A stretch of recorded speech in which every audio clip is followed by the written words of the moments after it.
Hey guys, what's up? It's Iflin here, and welcome to episode 15 of my Warframe Beginner's Guide for 2021. In today's episode, we're going to be talking about the Profit Taker boss fight for the simple fact that it is the fastest credit farm in the game. You can earn up to 500,000 credits in the space of 2 minutes if you optimize your runs efficiently and just get the fight done as fast as possible. So instead of trying to explain the fight and then jumping into it, I figured the best way to demonstrate how to do the fight is to just show you and break things down as we go along. So before we jump into it, I am going to break down the equipment that I'm using, right? So I'm going to be using Chroma for the simple fact that he's quite a tanky Warframe, and he's also got a really good damage buffing ability called Vex Armor. So Vex Armor basically just increases your damage. It works kind of like how the Serration mod or Hornet Strike mod works, right? So basically the bonus damage that you're getting from this, so in our case for the build that I'm running 849%, it can replace your Serration mod on the build that you're running on your primary weapon, for example, right? But it's important to keep this Vex Armor buff up, and that is also what the first ability, Spellbind, is based around as well. So Spellbind is a subsumed ability from Titania, so we use the Helm system to subsume this off of Titania. So we sacrifice a Titania Warframe, we get Spellbind, we put it onto Chroma over his first ability. We can cast this on ourselves by holding down one. It makes us status immune, and that makes it so we can keep our Vex Armor up for as long as possible without it being like zapped off of us from a magnetic proc or something like that, right?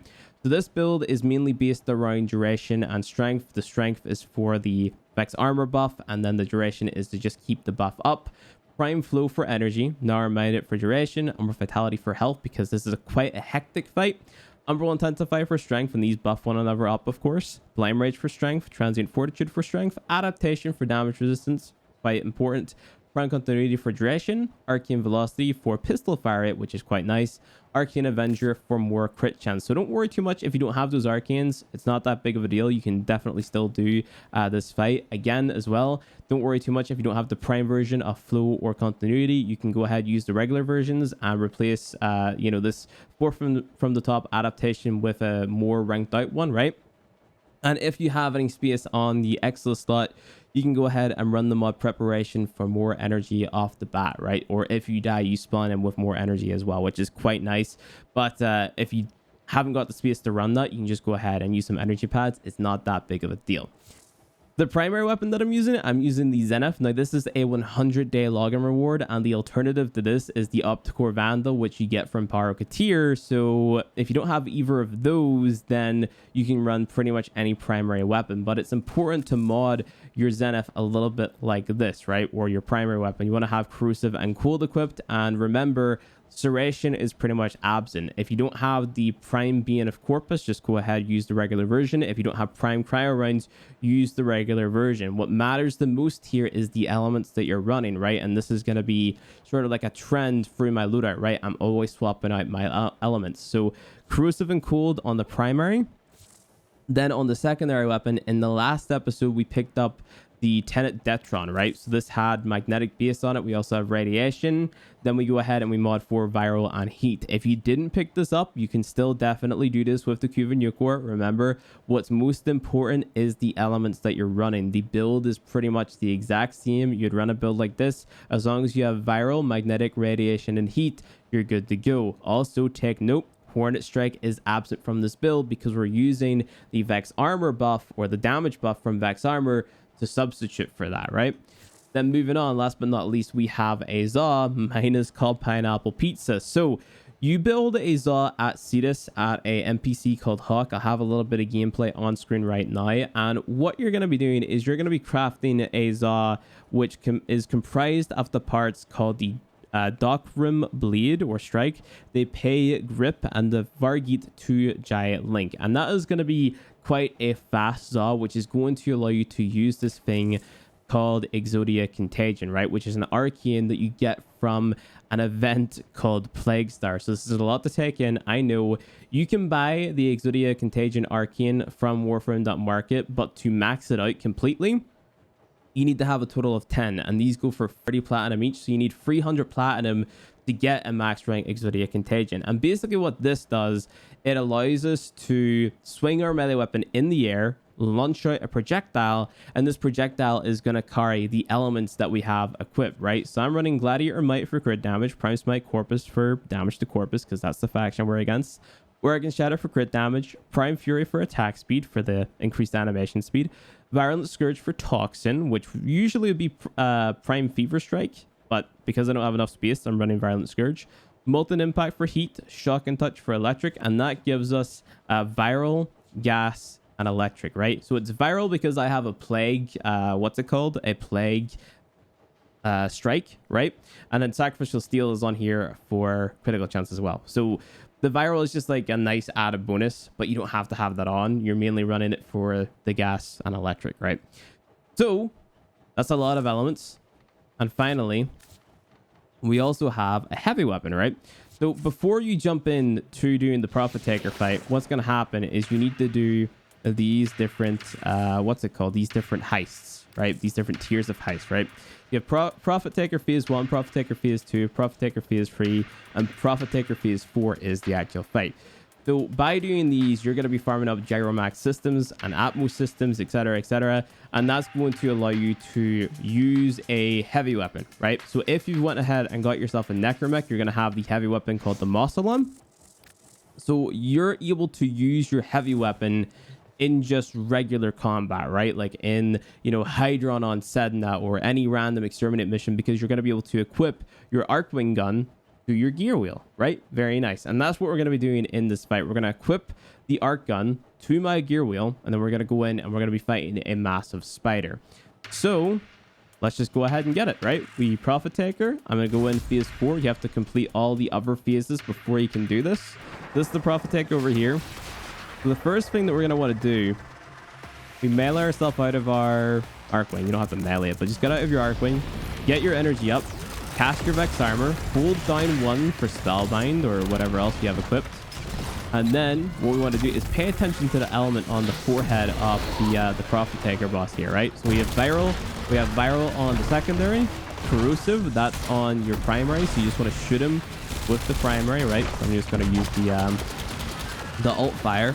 Radiation is on my Mausolon, right? And I forgot to show you guys the Mausolon build, but I'll show you guys that after. You also want to make sure that you have Magus Elevate equipped to regen your health. You can see that we're just able to, mow him down like that. I need to recast my Vex Armor, recast my Spellbind just for sake of having it up. I use my Exodia Contagion there, and then that was able to get rid of the gas. I use it again for the slash damage, right? So that is his shield down. Now what I'm going to do is I'm going to bring out my heavy weapon, left click on the legs, killed him, and he's going to go into a down but not out.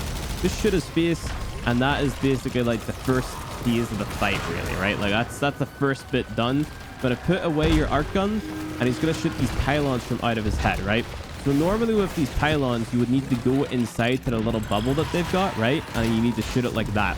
But with this, a 100-day login weapon, I can just go ahead, alt fire, and then shoot through basically like every surface. Just have to look at the little objective marker there, and then I'm pretty much good to go, right? So I just have to keep on doing that until all of them are gone.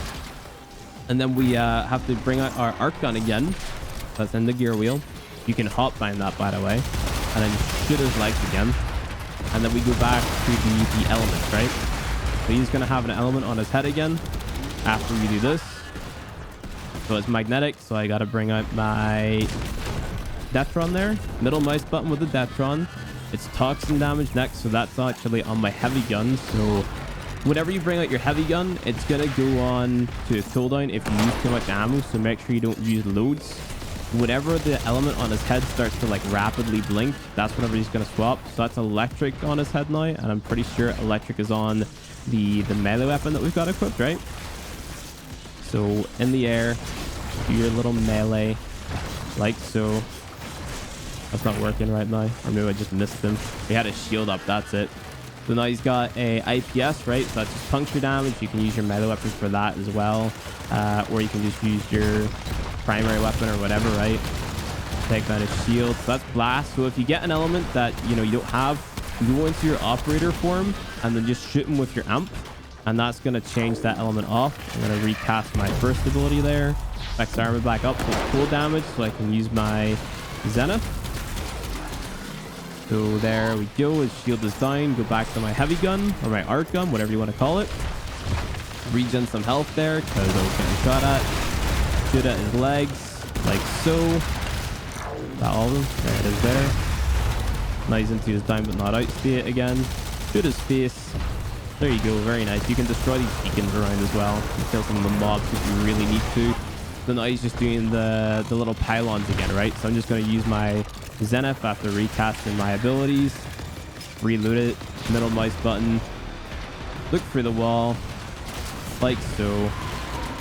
Like this. Way over there. He spawned in a lot of them this time. So obviously this might be a little bit faster if you're running like in a group of players, because you're able to get like dedicated roles, right? So you have one person going for the pylons and whatnot. So that's heat damage. That's on my secondary. That's corrosive damage on my primary. And then what's he got now? That's radiation damage, which is on my heavy. Probably want to recast my 1 real fast. Recast my 2 just for sake of my mind. Put away the heavy. Up in the air. Use the thing. So that's the shield down again. Bring out the heavy again. We're almost done. We go for the legs. Like so. And there we go. That is the fight done. So that was what? That was 4 minutes, which is it's all right timing. All right. You just kill the rest of the enemies. Just so they don't give you a headache. And then what you want to do is you want to go up to the butt of the spider. And whenever he just starts to like wiggle around a little bit, I think it's like now you want to do it. You cast your 4 if you're using a green energy chroma. And then what's going to happen is whenever he drops all of his stuff, he drops additional credits. So that's 125,000 credits. Very nice. So I think you can get up to 250,000 from this little drop if you time the chroma thing right there. But 125,000 credits is pretty nice. So what he's going to do now is he's going to explode. If I use my arc wing here. So you just wait for him to explode, and then you go back into Fortuna, and then you'll come out with an additional like 125,000 credits or something like that, or 250,000, depending on whether or not you have a booster, right? So I'm just gonna fly up into the sky and let you guys see the actual Prophet Taker going boom, because why not? Does some dialogue. Here he goes. He's charging up his big boom, and he's gonna go boom in like 5 seconds, 3 seconds. Oh, never mind. There's the big boom. That's him dead. There's nothing else there for you to pick up once he explodes. That's just kind of it. So make sure you pick up the credits and the toroids. And then if you come back in to Fortuna, 125,000 credits. You'll see mission complete. 350,000. So right now we are in the Tenno lab, and I'm in the Tenno lab simply just to show you guys the resource called the Gravimag, right? So the Gravimag is the thing that you need to convert your arc gun into a heavy gun. You're still able to use your arc gun as an arc wing gun, right? It's not like you're making it so it's unusable in arc wing. You can still use it for both arc wing missions and also on the ground missions.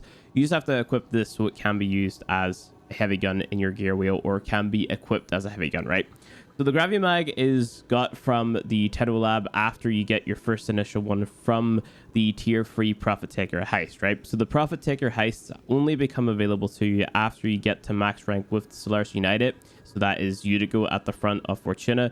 Once you get the max rank with them, you can go into that room at the back with Little Duck, go to the table, talk to Utigo there, and then that's whenever you're able to start the tier 1, tier 2, tier 3, and tier 4 Prophet Taker heists. Upon completion of tier 3, you get a Gravimag for free, which you can equip to hopefully the Molossalon if you've been following along with this guide. And the Molossalon is just like the best sort of arc wing gun or heavy weapon for the Prophet Taker boss fight, right? So this, like I said, it requires the different systems that you farm from the different tiers of heists. So that is that. Here in Deimos, I want you guys to come over to Sun and press browse wares, pick up the helm of segment blueprint, and go ahead and craft that in your foundry. Once you've crafted your helm of segment, you're going to go ahead and install it in this room. Now this room is going to allow you to sacrifice a warframe to get a predetermined ability from them. So in this case, we would be sacrificing Titania for her Spellbind ability. We would then be taking the Spellbind ability and equipping that to Chroma, right? So you've got two options here. You can go and play the Silver Grove quest, get Titania, sacrifice her here after you leveled her from level 0 to 30 for the first time, and then get Spellbind on Chroma. Or you can take one of the abilities in here called Hideous Resistance and use that. Now, Hideous Resistance basically does the same thing, right? It makes you status immune, but it's like a lesser version, right? So this one has charges, so it's like based on the number of times you'd be getting procced by a status effect, where the other one is duration based. So no matter what for that duration, you know, you're not gonna get like a status affliction or anything like that. So I would say that Spellbind is a lot lazier and just more quality of life, where this one, it's the same effect, but it's more sort of upkeep, right? You really have to be paying attention to the amount of charges you've got, right? I think the amount of charges you have is affected by power strength, but I could be wrong about that. Either way, it's a good alternative if you don't want to go through the Silver Grove quest. And finally, the last thing that I've got to show you guys is the build on the Mostalan whenever it's equipped to your heavy weapon slot. So Rubidour-lined barrel is absent and you're running radiation and toxin on here. Toxin to cover the element and radiation because that damage type is good versus the armor of the Prophet Taker. Whenever it comes to getting Chroma, you should have got all of the blueprints for him, or his parts at least, from the junctions and whatnot, and the main blueprint came from the new Strange. Building Chroma is kind of a pain in the butt because you have to get other Warframe components, like I think like a Volt Neuroptics, an Ember Neuroptics, and a Saren chassis or something like that. So that's kind of a drag, but you're gonna have to go out of your way to farm up like fully crafted versions of Warframes anyway to use the helmet system. A note about the helmet system as well is you can't actually sacrifice the prime version of a Warframe. It has to be the regular version. So if you didn't like let's say for example farming up Equinox, well, you know, your only other option is to buy her with platinum, or buy them with platinum, however you want to call them. So that's unfortunate, but that is just how DE designed the helmet system, and that's an entire video topic in of itself. So that is pretty much it for the Prophet Taker fight. In the next episode, I think we'll talk about the Exploiter fight, and then that will do it for Beginner's Guide 2021. So like the video if you liked it, subscribe for more Warframe content, and I'll see you guys in the next one.